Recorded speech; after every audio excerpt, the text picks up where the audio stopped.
December 21, 2012 ఆ రోజు గురించి ఈ రోజు తలుచుకున్నా సరే ముందు నవ్వొచ్చిన వెంటనే మాత్రం మయన్స్ క్యాలెండర్ లో ఆఖరి రోజు యుగాంతం అని మార్మోగిన కథనాలు గుర్తొస్తాయి. ఆ రోజు ఉదయం నుండి అర్ధరాత్రి 12 గంటల వరకు భూమి ఎప్పుడైనా అంతమైపోవచ్చు అన్న భయంతో కొంతమంది ఉంటే, అరే ఇదే చివరి రోజు ఎంజాయ్ చేద్దాం అనుకునే గ్యాంగ్ ఇంకోవైపు. చివరిగా యుగాంతం లేదు, ఏమీ లేదు, కేవలం ఆ రోజు మయన్ క్యాలెండర్ సైకిల్లో చివరి రోజు అన్న క్లారిటీ వచ్చి అందరూ ఊపిరి పీల్చుకున్నారు. యుగాంతం సంగతి ఎలా ఉన్నా మయన్స్ మాత్రం తమ క్యాలెండర్ తో అందరి దృష్టిని ఆకర్షించారు. అప్పుడే చరిత్ర పుటల్లో చెదిరిపోయిన మయన్ సివిలైజేషన్ వెలుగులోకి వచ్చింది. అసలు ఈ మయన్స్ ఎవరో తెలుసుకోవాలి అంటే మనం ముందు స్టోరీలోకి వెళ్ళాలి. అసలు ఈ మయన్ ప్రజలు ఎవరు? టెక్నాలజీ అంతగా అభివృద్ధి చెందని ఆ కాలంలోనే తమ అడ్వాన్స్డ్ ఆలోచనలతో విజ్ఞానంతో ఒక వెలుగు వెలిగిన అపూర్వమైన సివిలైజేషన్ ఎలా సడన్ గా కనుమరుగయ్యింది అనే ప్రశ్నలు నేటికి అనేక మంది చరిత్రకారులను వెంటాడుతున్నాయి. ఈ ప్రశ్నలు అనేక థియరీస్ కి జీవం పోసినా అందులో ఏదీ కూడా సరైన సమాధానంగా ప్రపంచానికి కనిపించలేదు. వారి వైభవాన్ని కళ్ళకు కట్టేటట్లు ఏళ్లకు తరబడి పైగా కష్టపడి నిర్మించుకున్న మందిరాలు, ఆలయాలు, వారి పొలాలు, ఇల్లు, నగరాలని సడన్ గా వదిలేసి ఎలా ఆ తెగ మాయమైపోయారు అన్నది ఈనాటికి అంతు చిక్కని ప్రశ్నగానే మిగిలిపోయింది. ఇక అసలు చరిత్రలోకి వెళ్తే ఈ ప్రత్యేకమైన తెగ ఈరోజు గాటిమాలా అని పిలువబడే ప్రాంతానికి సుమారు 11,000 BC పూర్వం సైబీరియా ప్రాంతం నుండి వలస వచ్చారు. కాలక్రమేణా ఈ వేటగాళ్ల తెగ విస్తరించి మెక్సికో మరియు సెంట్రల్ అమెరికా ప్రాంతంలో స్థిరపడింది. 2000 BC కాలం వచ్చేసరికి ఈ సివిలైజేషన్ మరింత విస్తరించి వారి ఉనికిని ప్రపంచానికి చాటడం మొదలుపెట్టింది. వేటగాళ్ల నుండి మొదలైన వీరి ప్రస్థానం సివిలైజేషన్ గా ఎదిగిన కాలాన్ని చరిత్రకారులు 5 మేజర్ పీరియడ్స్ గా డివైడ్ చేశారు. అందులో మొదటిది ప్రీ క్లాసిక్ పీరియడ్. ఈ సమయంలో గ్రామాలుగా వీరు వారి భూమిని విభజించుకొని వ్యవస్థీకృత వ్యవసాయానికి బీజం వేశారు. ఇది సుమారు 1800 BC టైంలో జరిగి ఉండొచ్చు అని చరిత్ర చెప్తుంది. ఈ క్లాసిక్ పీరియడ్ కి చెందిన మయన్స్ చాలా అడ్వాన్స్డ్ గా ఆలోచించడమే కాకుండా అందులో భాగంగా వారి నగరాలను, పిరమిడ్లను నిర్మించారు. ఆ తర్వాత మిడిల్ ప్రీ క్లాసిక్ పీరియడ్ సుమారు 300 BC కాలం వరకు ఈ పీరియడ్ కొనసాగింది. ఈ సమయంలోనే రైతులు ఎగువ దిగువ ప్రాంతాలకు విస్తరించడం మొదలుపెట్టి ఆల్మెక్ సామ్రాజ్యానికి పునాది వేశారు. ఈ ఆల్మెక్ సామ్రాజ్యం నుండే మాయా సివిలైజేషన్ యొక్క మత సంస్కృతిలో నెంబర్ సిస్టమ్, మయన్స్ క్యాలెండర్ పురుడు పోసుకున్నాయి.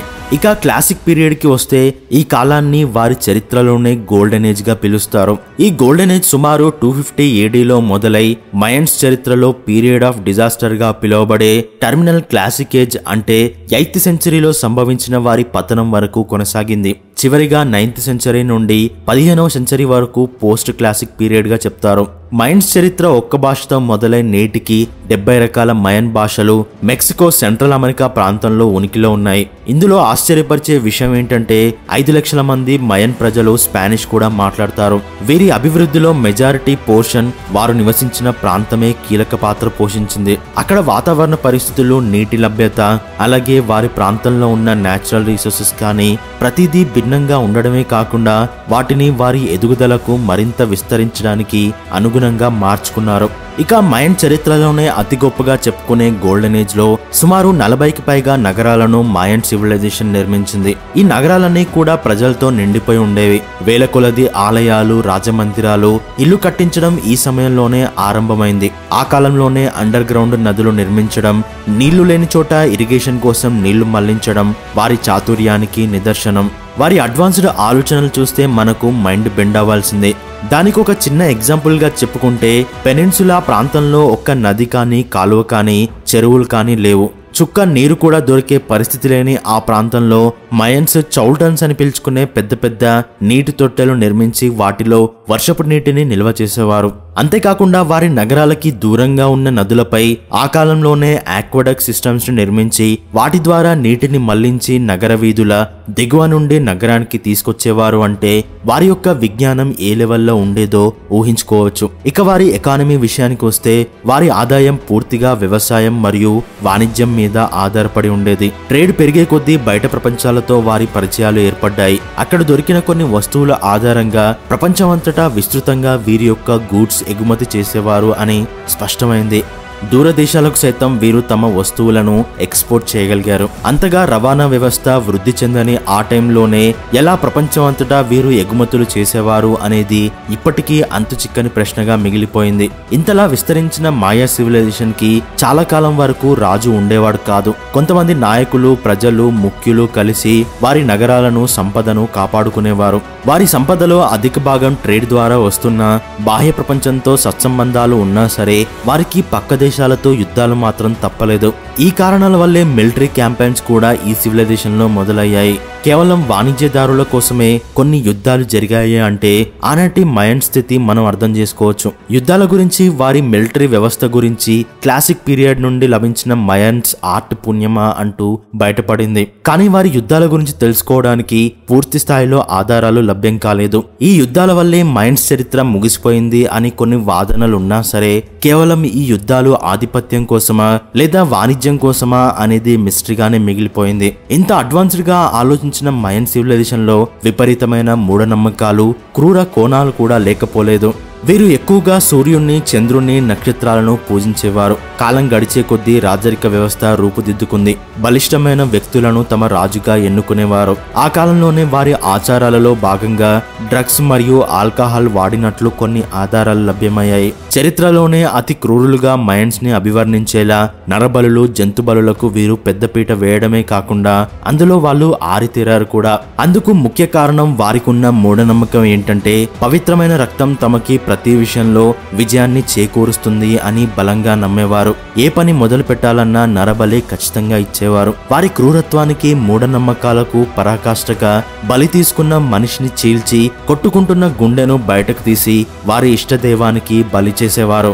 ఇంతటితో ఆగకుండా యుద్ధ ఖైదీలను బలి చేయడమే కాకుండా యుద్ధంలో ఓడిపోయిన రాజులను మరియు వారి సివిలైజేషన్ లోనే అందమైన, బలిష్టమైన యువకులను వేరువేరు కారణాల కోసం నరబలి ఇచ్చేవారు. అలాగే యుద్ధ ఖైదీలను బంధించడమే కాకుండా వారిని చిత్రహింసలు పెట్టి ఓడిపోయిన రాజుల్ని తమ కుటుంబాలతో సైతం తమ ఇష్టదైవానికి బలిచ్చేవారు. ఇలాంటి చేష్టలతోనే వారి పతనం మొదలైంది అని చెప్పుకోవచ్చు. మితిమీరిన మూఢనమ్మకాలే మయన్ సివిలైజేషన్ పతనానికి నాంది పలికాయి. మతపిచ్చి, అధికార దాహం, ప్రసిద్ధి చెందిన మయన్స్ క్యాలెండర్ సైకిల్ ప్రారంభం కోసమని ఇలా ప్రతి కారణం కోసం రక్తం చిందించే ఆచార వ్యవహారం వారి కల్చర్లో క్రమంగా భాగమైపోయింది. దీనికి తోడు వారి దృష్టిలో గుండెలోని రక్తమే కాకుండా చెవి మరియు నాలుక నుండి వచ్చే రక్తం కూడా పవిత్రమైనది అనే అపోహతో ఉండేవారు. వాటికి నిదర్శనంగా చెవులలో, నాలుకకు రంధ్రాలు చేయించుకునేవారు. చెవులకు చేసే రంధ్రాలు తమ దైవం చెప్పే మాటలను గ్రహిస్తే నాలుకపై చేసే రంధ్రం వల్ల వారు చెప్పే మాటలు పలుకుతారు అని వారి నమ్మకం. అందుకే మయన్స్ అనగానే మనకు టక్కున గుర్తొచ్చే రూపం వారి చెవులకున్న పెద్ద పెద్ద కుండలు మరియు వాళ్ళ నాలుకకుండే రింగులు. అందుకే వారి సంస్కృతిలో అది ఒక కీలకమైన భాగం అయిపోయింది. కారణాలు ఏవైనా సరే క్రమంగా మయన్ సామ్రాజ్యం 8th సెంచరీ వచ్చే నాటికి చరిత్ర పుటల నుండి మాయమవడం మొదలైంది. సదరన్ ల్యాండ్స్ లో నిర్మించిన మయన్ సిటీస్ సడన్ గా నిర్మానుష్యంగా మారిపోయాయి. 900 AD వచ్చేసరికి ఆ ప్రాంతమంతా పూర్తిగా ఖాళీ అయిపోయింది. 900 AD నుండి 1500 AD వరకు మిగిలిన నగరాలు కూడా తమ వైభవాన్ని కోల్పోయాయి. మరికొన్ని సంవత్సరాలు గడిచేసరికి మయన్స్ గడ్డపై స్పానిష్ అడుగుపడింది. 200 సంవత్సరాలు మాయా సివిలైజేషన్ జోలికి వెళ్ళని స్పానిష్ ఇన్వేడర్స్ వారిని మెల్లగా ఆక్రమించుకోవడం మొదలుపెట్టారు. మయన్స్ ఎంత పోరాడినా వారి ఆధీనంలోకి వెళ్లకుండా నిలవలేకపోయారు. 2 శతాబ్దాలు గడిచేసరికి స్పానిష్ వారు పూర్తిగా మాయన్ సామ్రాజ్యాన్ని తమ హస్తగతం చేసుకున్నారు. ఇంతలో మెక్సికో పరిసర ప్రాంతాల్లో అంతుచిక్కని వ్యాధులు ప్రబలడంతో ఎంతో మంది మయన్స్ వాటి బారిన పడి చనిపోయారు. 1830 ప్రాంతంలో అక్కడ జరిగిన ఎక్స్కవేషన్ లో మయన్స్ కి సంబంధించిన లభించిన రాతపూర్వక ఆనవాళ్లు అతి ప్రాచీనమైనవిగా గుర్తించారు. అడవుల్లో జరిగిన తవ్వకాల్లో భూమిలో కప్పబడి ఉన్న ఎన్నో పురాతన మయన్ ఆలయాలు, రాజమందిరాలు, పిరమిడ్స్ అన్నీ కూడా ఒక సాలిడ్ స్టోన్ బ్లాక్ తో కట్టబడి ఉండడం, అవన్నీ కూడా ప్రిసైజ్ గా దగ్గరగా చేర్చబడి ఉండడం ఎక్స్ప్లోరర్స్ ని ఆశ్చర్యపరచడమే కాకుండా గ్రహాంతరవాసుల సహాయం వీరికి అందిందా అనే ప్రశ్న లేవనెత్తింది. ఈ వాదనలకు మరింత ఆజ్యం పోసేలా Mayan accurate astronomy, mathematical calculations, అలాగే చరిత్రలోనే ఫేమస్ గా అభివర్ణించే మయన్స్ క్యాలెండర్ ఉండేసరికి చాలా మంది ఏలియన్స్ హస్తం ఇందులో ఉందని ఫిక్స్ అయిపోయారు. ఇక్కడ మైండ్ బెండింగ్ విషయం ఏంటంటే సంవత్సరానికి 365 రోజులు కాదు అని కేవలం 364.25 రోజులు మాత్రమే ఉంటాయి అని మొట్టమొదట కనిపెట్టింది ఈ మయన్ ఆస్ట్రోనామర్సే. దీన్ని తర్వాత 1582లో యూరోపియన్ ఆస్ట్రోనామర్స్ మళ్ళీ కొత్తగా కనిపెట్టారు. ఈ క్యాలెండర్ గురించి చెప్పాలి అంటే క్రీస్తు పూర్వం 1 BCEలో తయారు చేయడమే కాకుండా నేటికి ఉనికిలో ఉన్న మోస్ట్ యాక్యురేట్ క్యాలెండర్ గా ప్రపంచం గుర్తించింది. అండ్ మరింత ఆశ్చర్యపరిచే విషయం ఏంటంటే వీనస్ గ్రహం సూర్యుడికి మన భూమికి మధ్యలో ఒకే రేఖపైకి 583.92 రోజులకు ఒకసారి మాత్రమే వస్తుంది అని మొట్టమొదట ప్రపంచానికి తెలియజేసింది కూడా ఈ మయన్స్ ఆస్ట్రోనామర్సే. అంటే అప్పుడు వీనస్ అనేది మన భూమికి అత్యంత దగ్గరగా వస్తుంది అని కనిపెట్టారు. అంటే వీళ్ళు అంతరిక్షాన్ని ఎంత క్షుణ్ణంగా శోధించారో మనం అర్థం చేసుకోవచ్చు. పైగా దానికి సంబంధించిన క్యాలిక్యులేషన్స్ అన్ని కూడా చేసి ఒక స్టోన్ పై చెక్కి ఉంచడం కూడా వారికి సాధ్యమైంది. ఇంతటి ఖ్యాతిని తమ విజ్ఞానంతో చరిత్రలోనే విశిష్టమైన స్థానాన్ని సంపాదించుకున్న మయన్స్ చరిత్ర ఈ రోజుకి ఒక మిస్టరీగానే మిగిలిపోయింది. ఈ మిస్టరీకి సంబంధించిన అనేకమైన థియరీలున్నా అవన్నీ కేవలం థియరీస్ గానే మిగిలిపోయాయి. అందులో ఎక్కువ మంది నమ్మేదేంటంటే యుద్ధాల వల్ల నగరానికి మధ్య నెలకొన్న ఉద్రిక్త పరిస్థితుల వల్ల సామ్రాజ్యం బలహీనమై వ్యవస్థ విరిగిపోయి ఉంటుంది అనంటే, మరికొందరు చరిత్రకారులు మాత్రం తీరని కరువు ఆ ప్రాంతంలో సంభవించడం లేదా వాతావరణంలో చోటు చేసుకున్న పెను మార్పుల వలన వారు మరణించి ఉండొచ్చు అని చెప్తున్నారు. లేదా ఏదైనా అగ్నిపర్వతం పేలుడు వల్ల కానీ లేదా భూమిని ఏదైనా ఆస్ట్రాయిడ్ ఢీకొనడం వల్ల సంభవించిన అపాయాల వల్లనో ఈ సివిలైజేషన్ అంతమైపోయి ఉండొచ్చు అనేది కూడా చాలా మంది బలంగా నమ్మే వాదన. అండ్ ఇంకొక థియరీ ఏంటంటే మయన్ సివిలైజేషన్ విస్తృతంగా విస్తరించడంతో అంతమంది జనాభాకి సరిపడే నేచురల్ రిసోర్సెస్ ఆ ప్రాంతంలో లేకపోవడం వల్ల ఆ తెగ అంతమై ఉండొచ్చు అనేది ఆ థియరీ సారాంశం. ఇప్పుడు చెప్పుకున్న ఏదో ఒక థియరీ వల్ల వారు అంతమై ఉండొచ్చు, లేదా ప్రపంచానికి తెలియని చరిత్రలో మరుగైపోయిన సంఘటన వల్ల కూడా జరిగి ఉండొచ్చు. మనకి అది మాత్రం నేటికి ఒక మిస్టరీనే. కానీ మనకు తెలిసిందేంటంటే నేటికి కొన్ని వందల మంది మాయ సివిలైజేషన్ యొక్క వారసులు అలాంటి క్లిష్ట పరిస్థితులను సైతం తట్టుకొని తమ ఉనికిని నేటికి చాటుకుంటున్నారు. మయన్స్ యొక్క సంతతి నేటి గాటుమలా ప్రాంతంలో 40% పైగా పాపులేషన్ తో ప్రశాంతంగా నివసిస్తున్నారు.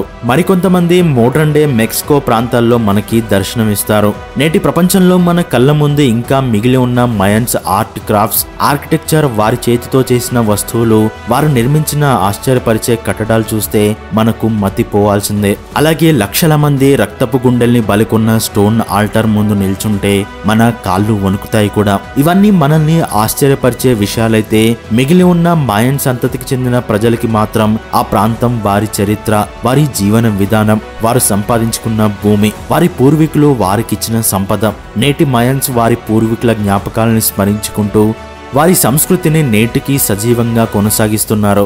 సో ఇది మయన్ సివిలైజేషన్ గురించి. సో ఈ వీడియో మీకు నచ్చితే తప్పకుండా ఒక చిన్న లైక్ చేయండి. అలాగే ఈ వీడియోపై మీ అభిప్రాయాన్ని కింద కామెంట్ రూపంలో నాకు తెలియజేయండి. అండ్ ఇలాంటి ఎన్నో ఇంట్రెస్టింగ్ విషయాలను తెలుసుకోవడానికి మన ఛానల్ని సబ్స్క్రైబ్ చేసి పక్కనే ఉన్న బెల్ ఐకాన్ని క్లిక్ చేయండి. Thanks for watching.